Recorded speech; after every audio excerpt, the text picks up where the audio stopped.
Music exists in many forms, but not all instruments follow familiar rules. Some rely on electricity, water, glass, or mechanics that challenge how sound is traditionally created. These instruments blur the line between invention and art, often sounding as strange as they look.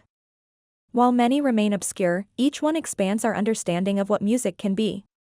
While some instruments are well known, there are others that look totally bizarre. Join me for today's video, where I count down 15 amazing instruments you probably never knew existed.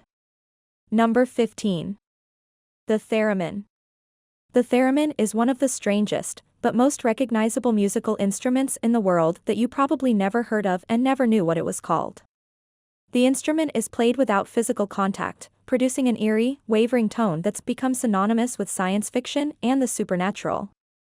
But despite association with UFOs and horror movies, the theremin has a rich history. Invented in 1920 by Russian physicist Lev Sergeyevich Theremin, later known as Leon Theremin, the instrument was initially called the etherphone due to that seemingly magical ability to produce sound from thin air. It was developed as part of a Soviet research into proximity sensors, and it was later introduced into the United States, where Theremin patented the device in 1928. RCA attempted to market the theremin as a household musical instrument, but its steep learning curve prevented it from becoming a mainstream success. Now, it operates using two metal antennas that sense the position of the player's hands. One antenna controls the pitch, while the other controls the volume. The closer a hand moves to the pitch antenna, the higher the note. Moving the other hand near the volume antenna lowers the sound. This is achieved through a process called heterodyning, in which two high-frequency oscillators create a beat frequency within the audible range. Now, the result is a sound that glides smoothly between pitches without any physical touch. While the sound is instantly recognizable, a ghostly, quivering tone that seems to come from another world, it's got an expressive, vocal-like quality, yet it lacks the tactile feedback of traditional instruments. Hollywood quickly recognized the theremin's potential, and it became a staple of 1950s science fiction films, most notably in 1951's The Day the Earth Stood Still, where composer Bernard Herrmann used to create an unsettling, futuristic soundscape that's lasted for decades. Oh, and don't forget Star Trek. Number 14. Hydraulophone. The hydraulophone is one of the most unusual instruments. Unlike traditional wind or string instruments, it relies on water as its primary medium for sound production. Invented by Steve Mann in 2005 and patented in 2011, this instrument is played by blocking or manipulating streams of water, producing a range of tones similar to a woodwind or an organ. While rare, hydraulophones have been installed in public spaces, museums, and sensory exploration centers, making them an interactive and accessible instrument with a unique presence in the world of music. At its core, it operates on a simple but effective principle. Water is pushed through a series of jets, and each jet corresponds to a different note. By covering a jet with a finger, the water is redirected to a mechanism that produces sound, similar to how a flute works when air is blown. Some hydraulophones use reeds to produce sounds, while others rely on fipple mechanisms much like a recorder. The instrument doesn't require traditional breath control, as the water itself acts as the medium that blows the notes. The sound of it falls somewhere between that of an organ, a flute, and a soft brass instrument. The continuous flow of water gives it a smooth, fluid tone, and subtle changes in how the player interacts with the jets can create variations in timbre and volume. When amplified, the sound can be altered further, resembling an electronic synthesizer. Unlike a piano or guitar, though, which remain unchanged regardless of where they're played, the experience of playing a hydraulophone is influenced by external factors like water pressure, temperature, and even the player's approach to blocking the jets.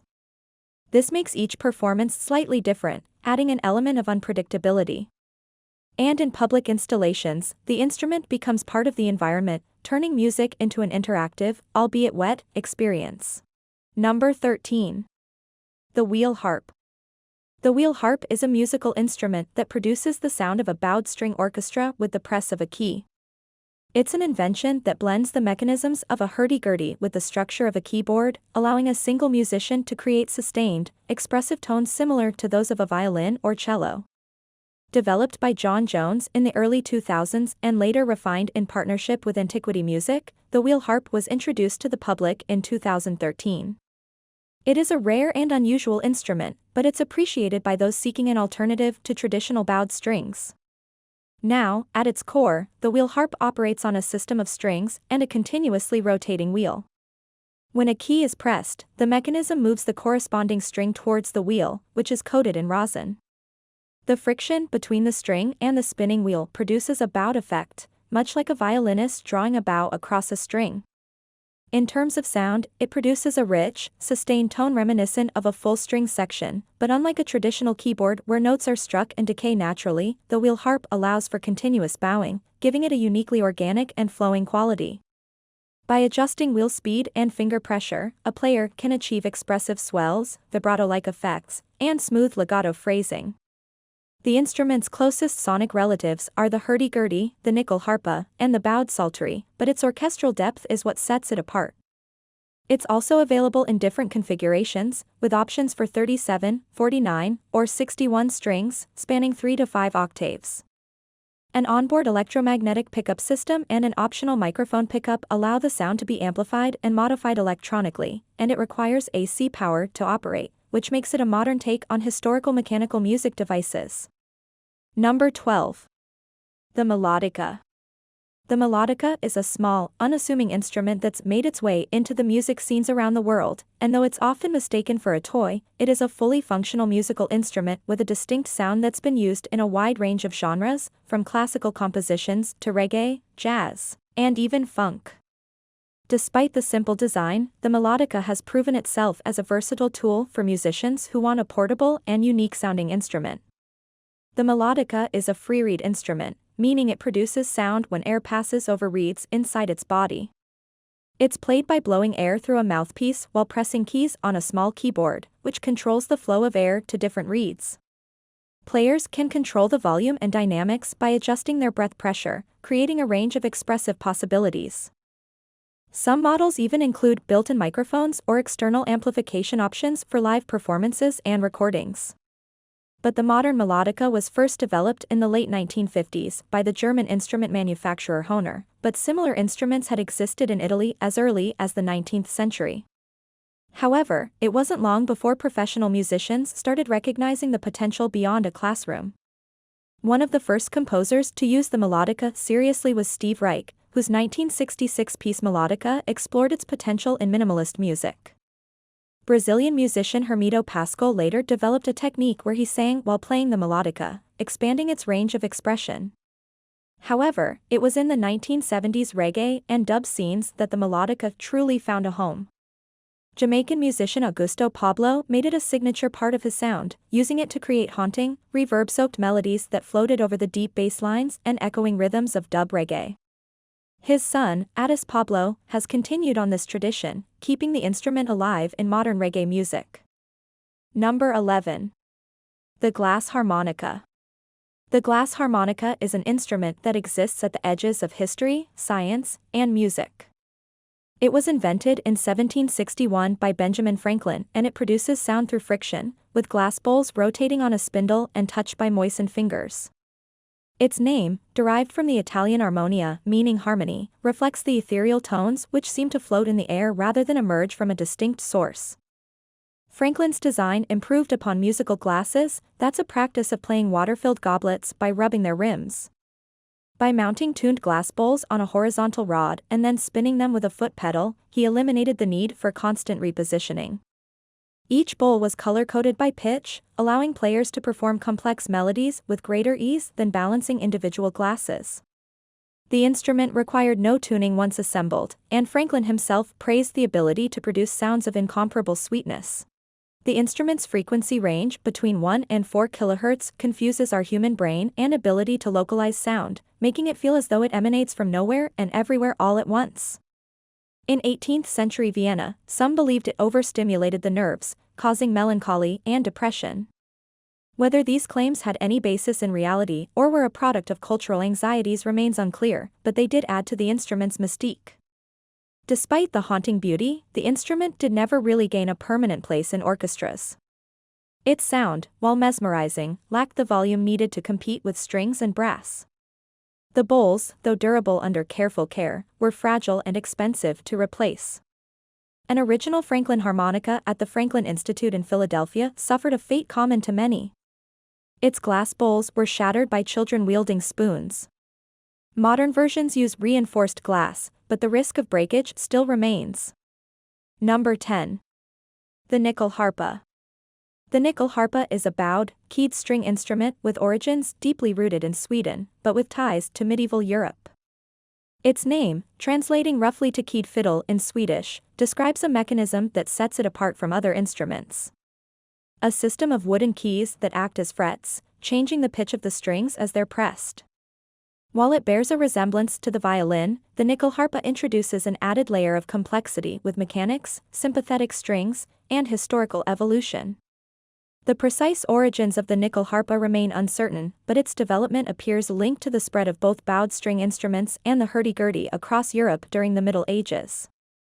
However, its roots may extend even further back, influenced by the keyed mechanism seen in early European stringed instruments like the organist drum, a large two-person hurdy-gurdy from the 10th or 11th century. Unlike a violin, which relies solely on finger placement to change pitch, the nyckelharpa uses wooden keys fitted with tangents that press against the strings, acting as movable frets. Each key corresponds to a specific note, allowing the player to alter the pitch with a simple press rather than precise finger positioning. The instrument features 3 types of strings: melody strings, drone strings, and sympathetic strings. The melody strings are directly affected by the keys, producing different pitches when pressed. Drone strings remain unfretted, providing a continuous harmonic background. Sympathetic strings, which are never bowed or touched directly, vibrate in response to the played notes, adding a bit of depth and resonance to the sound.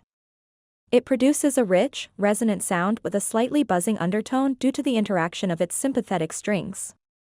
It shares some tonal qualities with the fiddle, but it has an extra depth, making it sound fuller and more layered. While primarily associated with Swedish folk music, the nyckelharpa has appeared in various genres, including classical, contemporary, and even progressive rock. It's also been used by folk and world music artists across Europe, and its distinct timbre has found a place in film scores and experimental compositions. Number 9. The marble machine. The marble machine is a hand-cranked musical instrument that operates through a complex system of gears, levers, and falling marbles. Built by Swedish musician Martin Malin, it combines elements of a barrel organ, vibraphone, bass, and kick drum, all powered by the controlled release of 2,000 steel marbles. Unlike traditional instruments that rely on strings, reeds, or electronic components, the marble machine generates sound through a carefully timed cascade of metal balls striking tuned surfaces. The result is a rhythmic, percussive, and melodic performance that looks as intricate as it sounds. Malin began work on the marble machine with the intention of completing it in about 2 months. Instead, the project stretched to 14 months due to the complexity of it. The idea was inspired by mechanical music boxes and programmable instruments like player pianos, but Malin wanted to create something entirely unique, an instrument that could be controlled manually while incorporating the automation of a self-playing machine. It operates like a combination of a music box and a Rube Goldberg contraption. At any given moment, marbles are rolling down tracks, bouncing off surfaces, triggering levers, and striking tuned components. Every movement has to be synchronized, as even a small misalignment can disrupt the entire performance. The machine's gears and pulleys work together to regulate the speed and distribution of the marbles, ensuring they hit their targets at the right time. At the heart of the machine is a system that releases marbles onto different sound-producing elements. When Malin turns the crank, marbles drop onto a vibraphone's metal bars to produce a melody. They bounce against a bass guitar's string to add depth and trigger a kick drum for rhythm. The machine also allows for some dynamic adjustments, with Malin using levers to change the key or modify the pattern of the falling marbles. Unlike a fiddle or a piano, which rely on the player's dexterity, the marble machine introduces another layer, programming the correct sequences and manually operating the mechanics while performing. As of now, though, only one marble machine has been built. Due to the size and fragility, transporting it requires complete disassembly and reassembly, making it impractical for touring.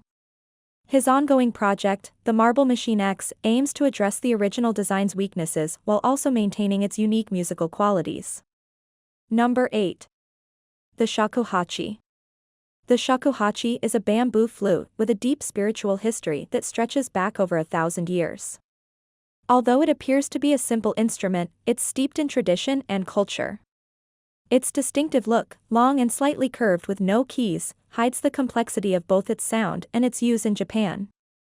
Where it's more than just a musical instrument, it's a tool for meditation, and it's a symbol of ancient religious orders. The shakuhachi's roots lie in ancient China, where the bamboo flute first appeared. This early version made its way to Japan during the 7th or 8th century, where it evolved into what's known as the Kodai shakuhachi, used in the performance of gagaku, the court music of the time. However, by the 10th century, the original shakuhachi had died out, leaving behind only remnants of its sound and form. It wasn't until the 15th century that the shakuhachi we recognize today, known as the Fukiai shakuhachi, began to take shape. This version was distinct from its predecessor. It was longer and thicker, with fewer finger holes. By the 16th century, it had found a prominent role in Japan's Edo period, where it became associated with the Fukiai sect of Zen Buddhist monks. These monks, known as kamuso or priests of nothingness, used the shakuhachi not just for music but as part of their meditative practice. Now, the instrument is traditionally made from the root end of a bamboo stalk, specifically the madoc bamboo, which is known for its superior acoustic properties. Modern versions of the instrument, however, can also be made from materials like ABS, ebonite, and even aluminum. The instrument is end-blown, meaning that the player blows air into the top end of the bamboo tube, and it lacks the keys seen on other flutes. It usually has 5 finger holes on the front and 1 on the back, although the player can achieve additional notes and tonal variations by altering fingerings, blowing techniques, and the angle of air blown into the instrument. A professional shakuhachi player can manipulate the pitch, producing variations on a single note, often shifting its tone through a technique called meri, lower pitch, and kar, higher pitch. Now, while the shakuhachi is most famous for its role in Buddhist practices, it's far from limited to that genre. It's made its way into a variety of styles, including folk music, contemporary jazz, and even experimental compositions. Well, the shakuhachi remains most strongly tied to its roots in Zen meditation. The practice of sui zen, or blowing meditation, continues to be at the heart of its use, with modern players often learning it not just as a musical instrument but as a form of mindfulness. Moving on to number 7. The celesta. The celesta is a delicate and enchanting keyboard instrument. It's another one that you've likely heard without ever knowing its name. It often provides the ethereal, dreamlike sound that accompanies some of the most magical moments in music, from film scores to classical works. With a history stretching back to the late 19th century, the celesta has earned a distinctive place in the world of music, its sweet, chime-like tones becoming synonymous with the sound of magic whimsy and dreamlike soundscapes. Invented in 1886 by Auguste Maustel, a Parisian harmonium maker, the celesta was a refinement of earlier instruments like the typophone or the dulce tone, both of which had failed to achieve the desired volume for use in large orchestras. Maustel's design improved upon these predecessors by replacing tuning forks with graduated metal plates struck by hammers, a mechanism that allowed for a softer yet more resonant tone. The celesta's name, derived from the French word celeste meaning heavenly, perfectly reflects the sound it produces, soft, gentle, and otherworldly. Tchaikovsky's The Nutcracker famously features the celesta in Dance of the Sugar Plum Fairy, and this use established the instrument's association with fantastical sounds. In appearance, the celesta may resemble a miniature upright piano with a smaller cabinet and smaller keys. It's played by striking metal bars suspended above resonating wooden boxes with belt-covered hammers, much like the mechanism in a piano.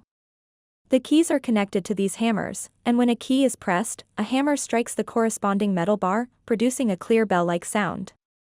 It's got a range of about 3 to 5 octaves, with the 4-octave model being most commonly used in orchestral settings. The sound can be best described as delicate and bell-like, and its tone has been used to invoke a sense of wonder, mystery, and whimsy. This distinct sound is one of the reasons the celesta has been used to evoke fantastical imagery in films. Whether it's the whimsical notes accompanying the Blue Fairy in Pinocchio, or the enchanting opening of Pure Imagination in Willy Wonka and the Chocolate Factory, the celesta has a sound that feels like it belongs to another realm entirely. Its use in Harry Potter, where it accompanies the magical Hedwig's theme, solidifies that association with the mystical and supernatural. Number 6. The Chapman Stick. The Chapman Stick is an electrical musical instrument that defies your expectations of conventional stringed instruments. Its unique design and playing technique make it an unconventional, yet highly versatile addition to the guitar family. Created by Emmett Chapman in the early 1970s, the Chapman Stick was born from his desire to push the boundaries of stringed instrument playing. It combines elements of the guitar and piano, allowing musicians to perform complex melodies, bass lines, and chords simultaneously. Its most notable characteristic is its method of play, tapping. Unlike a guitar or bass, which involves plucking the strings with a pick or fingers, the stick strings are struck with the fingers of both hands, similar to playing a piano. This allows for a polyphonic playing style, meaning the player can produce multiple lines of music at once, bass, melody, and chords, without needing to switch between them as on traditional instruments. The stick usually features 8, 10, or 12 strings, and its body is longer and wider than a guitar, although it has no body resonator like the acoustic guitar. What sets it apart from the guitar is the flatness of its fretboard and its low string action. The fretboard has minimum relief, meaning it's almost completely straight compared to the slight bow found on a guitar neck. This is combined with low string action and sensitive pickups, which makes tapping easier and more efficient. The sound can be described as a blend of bass and melodic lines with percussive bell-like qualities. Depending on how it's played, it can produce warm bass tones, bright melodies, or even delicate textures, similar to a keyboard. The tapping technique allows each note to be individually articulated, creating a very distinct, clean sound that sets the stick apart from its guitar relatives. Famous players such as Alphonso Johnson and Tony Levin have been instrumental in popularizing the stick. Levin, known for his work with Peter Gabriel and King Crimson, was one of the earliest adopters of the stick, using it to create rich, multi-layered soundscapes. Its appeal is strong in progressive rock and jazz genres, while the intricate musical parts often demand a high level of technical proficiency and creative freedom. Albums like King Crimson's Discipline and Emmett Chapman's Parallel Galaxy showcase the stick's unique role in modern music, blending multiple musical elements into one performance. Number 5. The hurdy-gurdy. Now, we've mentioned it a lot earlier, the hurdy-gurdy is a string instrument with a unique and captivating sound and an intriguing history. Known for its mechanical wheel that generates sound, it produces a distinct, almost hypnotic tone, often compared to bagpipes. While the instrument has fallen into relative obscurity in some places, it remains a key element in folk music traditions. The name hurdy-gurdy itself is a bit of a mystery. Some believe it's onomatopoeic, mimicking the repetitive, warbling sound of the wheel or the buzzing bridge. Others think it may derive from the Old English phrase hurly-burly, meaning uproar or commotion, which seems fitting giving the instrument's lively sound. Its roots are ancient. It traces back to at least the 11th century in Europe, though its origins might stretch further into the Middle East. Its design evolved from fiddles and rababs, early bowed instruments, into what we recognize now. The first significant form was the organist drum, a large, unwieldy instrument played by two people, one turning the crank and the other operating the keys. The hurdy-gurdy eventually shrank into a more manageable size, and over time, various regions adopted their own versions.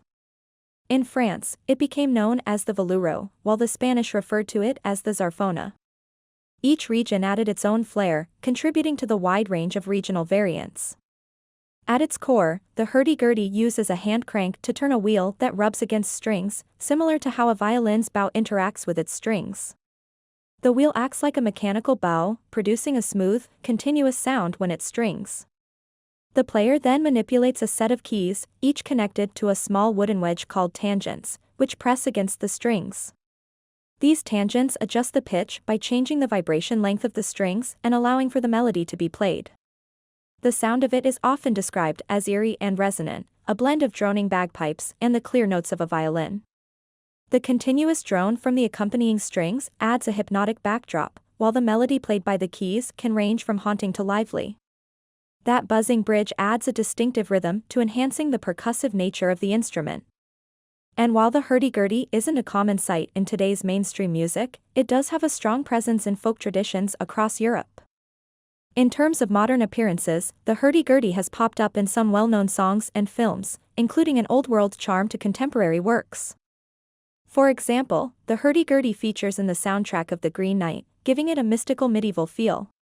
It also has appearances in video game scores like The Witcher 3, where it adds to the epic soundtrack. Fun fact, the hurdy-gurdy was so widely known in the Middle Ages that some courts employed professional hurdy-gurdy players. The instrument was a popular choice for street musicians too, who often used it to accompany storytelling or poetry recitals. Number 4. The yebihar. The yebihar is a unique instrument that stands as a blend of art, sound, and innovation. Invented by Turkish musician Görkem Sin, the instrument is often referred to as a real-time acoustic string synthesizer. Its intricate design is haunting, and it creates otherworldly sounds that have captivated musicians and listeners, though it's yet to gain any mainstream popularity. The name yebihar has Turkish roots, derived from two words, ye meaning string or coiled string, and bahar meaning spring or the season of renewal. According to Sin, the name represents a new beginning, much like the fresh energy brought by spring. In terms of construction, the yebihar is a striking instrument. It consists of two long springs stretched between two large wooden frames. These springs are connected to drum heads, which amplify the shape and the vibrations produced by the strings. The instrument can be played in various ways, by dragging a mallet across the strings, tapping the ends of the springs, or using a bow, much like a cello or stand-up bass. The sound of it is often compared to the eerie sound effects that one might hear in a science fiction film. When played, it produces a variety of textures, from soft, pulsing rhythms to intense drones that seem to linger. But despite its unique qualities, the yebihar has not achieved any commercial production, largely due to the complexity of the instrument. The process of its development has been ongoing since its invention, and even Sin himself notes that the early versions of the yebihar produce more noise than music. One cool feature of it is its ability to evoke a sense of mystery. It creates a sonic landscape that seems almost otherworldly.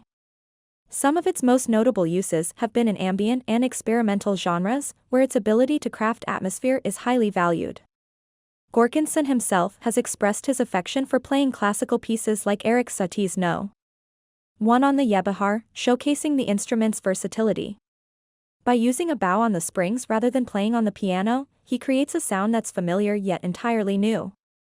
For those seeking to create new auditory experiences, the yebihar does offer a chance to dive deep into the unknown and bring something entirely fresh to the world of music. Number 3. The daxophone.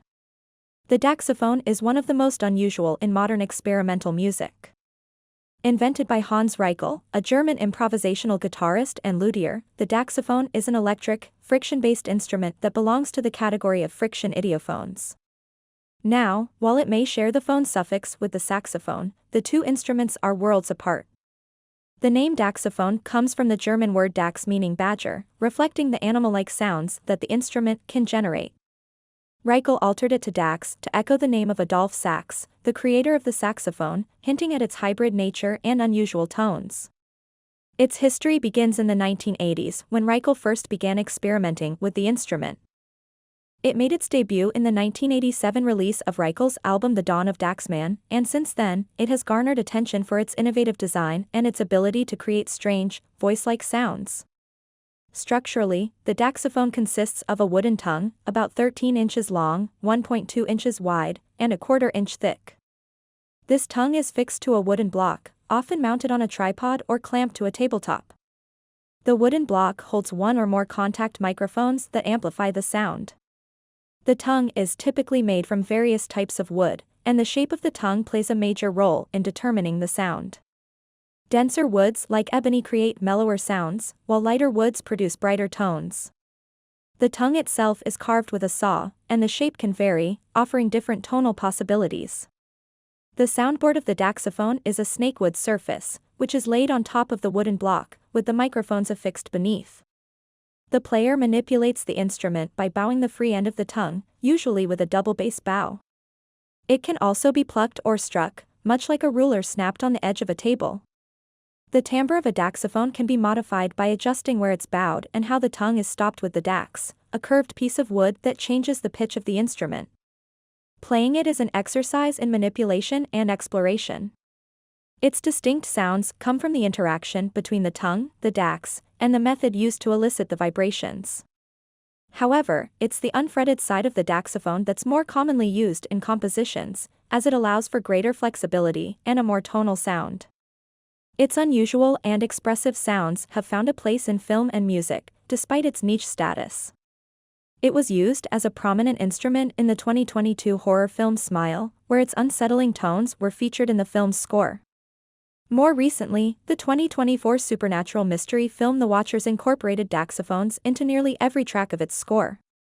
But despite its prominence in experimental and film music, the daxophone has not appeared in mainstream pop or rock music. That's likely due to its unusual sound and playing style. However, its presence in avant-garde and experimental genres has made it a valuable tool for musicians looking to explore new soundscapes and textures. Number 2. The crwth. The crwth is one of those forgotten instruments that, despite its history, most people have heard without realizing it. Also called the kraut, or rote, or croata, it's an ancient, old lyre that was especially important in Wales, though it was once common throughout Europe.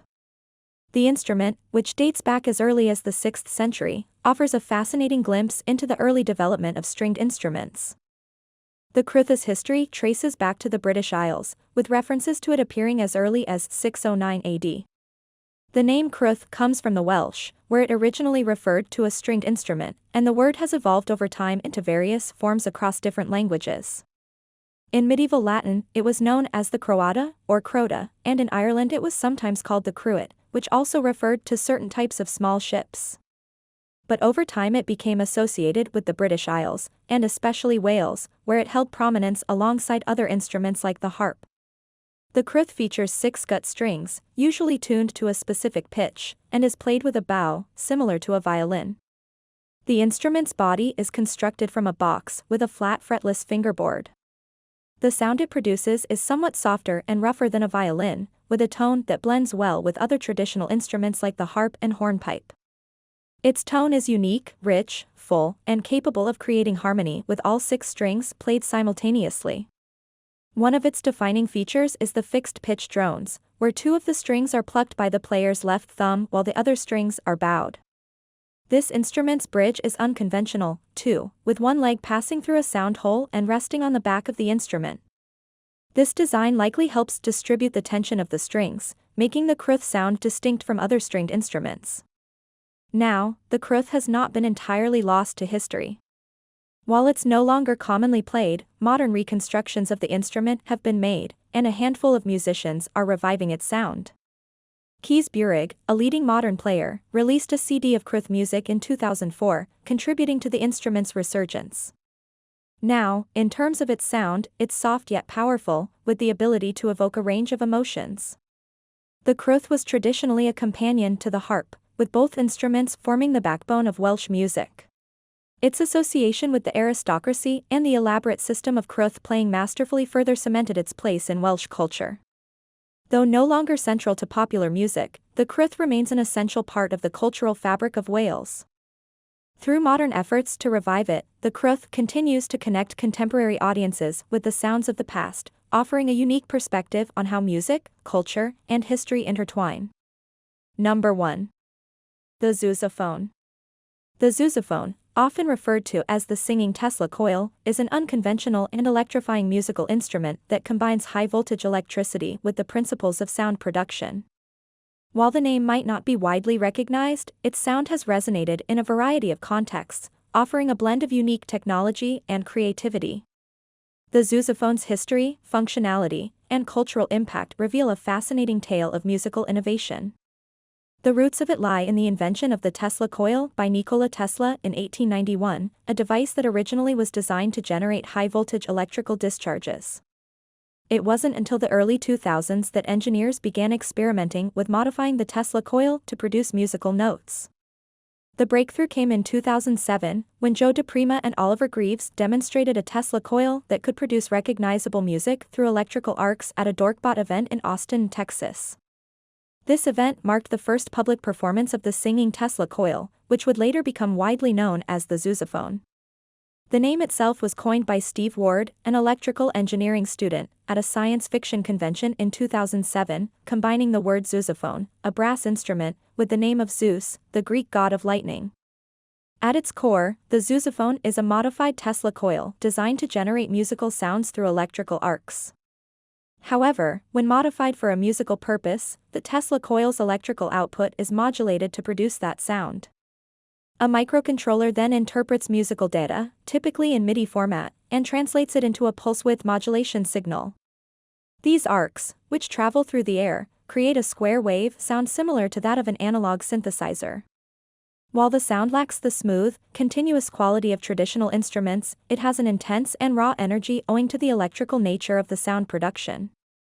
The sousaphone is also found a place in other popular culture, making appearances in various films and live performances. It was featured in the 2010 film, The Sorcerer's Apprentice, where the sound added to the film's magical atmosphere. The device has also appeared in the performances of several musicians, including Björk, who incorporated it into her 2011 performance piece by Ophelia. One cool aspect of the sousaphone is the power of it. The largest models, like the ZFX 160, stand over 7 feet tall and can generate 1.5 million volts of electricity.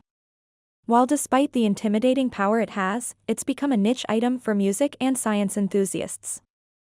Prices for the instruments can range from $2,000 to $8,500, depending on the model and size. Though they're not commonly found in mainstream performances, sousaphones have carved out a unique space in the world of experimental music, offering an electrifying experience that few other instruments can match. From ancient designs to modern experiments, these instruments show how creativity continues to reshape music. Some were forgotten, others never meant for the mainstream, yet all left a unique mark on sound and culture. They remind us that music is not limited to strings, keys, or tradition. Innovation often begins at the edges. And sometimes, the strangest instruments tell the most fascinating stories.